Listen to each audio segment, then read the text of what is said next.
data and everything, and I see how it can, change our perception of the world if we just look in the right places to figure out what's happening. That's the beauty of all of this, is that there's data in everything, behind everything. There's data that flows through every way you exist in the world.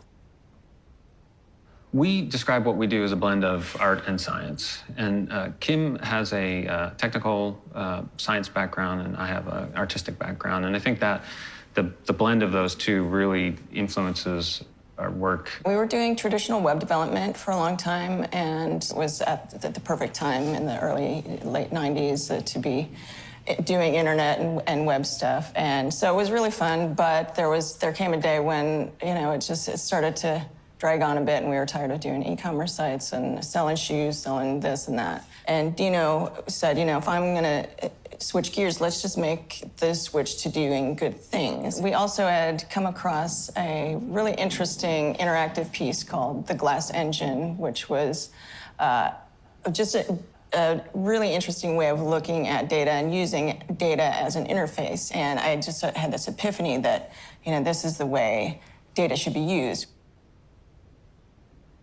Design is absolutely essential for engaging people. That's the one way you draw them in. It's trust, too, because you look at something that's well-designed and you, I think, subconsciously say, I trust this, because someone put a lot of thought into this and knows what they're doing.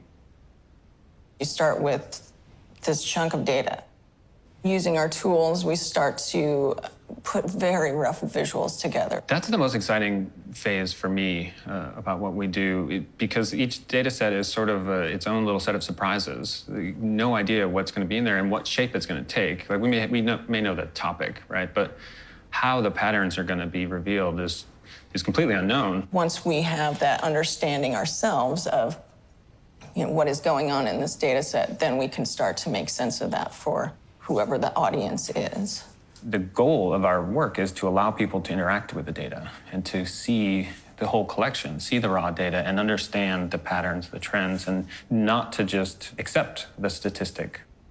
People look for stories in the data, but sometimes that's not appropriate. And sometimes it's most appropriate to just present the data as it is and let you draw your own epiphanies from it.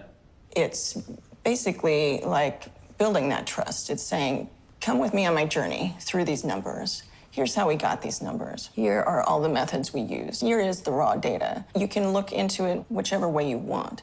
And then at the end, this is the analysis that we've done on it, and here are the things we've come away with and how we want to proceed in the world, whether that's, protecting human rights or conservation or sustainability or whatever the case may be. But it lets the user come back through that data and confirm those findings. It lets them have an input. It gives them ownership of that story. So it really is an engaging process by letting them down into that pyramid of data and information. As we build tools and as we build visualizations, we're helping build that data literacy. We're allowing people to have understanding about data and feel more comfortable in their ways of using it. So yeah, we're making things that are easy to use and inviting people in a welcoming and fun, engaging way. But I think we also don't want to dumb things down. I think everything requires a level of sophistication and elegance and intuitiveness, to engage as many people as possible. But we want people to use their brains. This is the whole point of data visualization, is to draw people into that data so they can have that understanding, that deeper understanding of things. Big data is just a construct of not being able to visualize it all at once, not being able to make sense of it all at once. But big data now will become small data soon. That idea of we will be collecting more and more data and be making sense of larger and larger volumes is fascinating, and to some people it's terrifying. I think there's huge potential in big data. I think it's incredibly exciting. I think a lot of people are looking at, the retail and consumer side of things. But the beauty of big data is that it's broadly applicable along the lines of research and things that are doing good in the world, and people who are doing really fascinating studies. And the promise of that, I think, is huge. I love that there's so much potential out there for doing good. So the same things that terrify us are the same things that can save us and make us a better society and keep us safe. So I prefer to look at it that way. I prefer to look at the potential that we have. I definitely have completely changed mindset about the way I work. I think prior to our do-gooder angle, I didn't really think so much about the client. It was more about the job. Get the job done, make a good job, and I focused on technology, so it was make a nice product that's as bug-free as it can be and as solid and robust. But it was all about the job, and now it's all about the client. Is this going to help them succeed? Can we help propel them forward? It's a much different focus, and it's definitely much more rewarding to focus on that bigger picture than on just the job.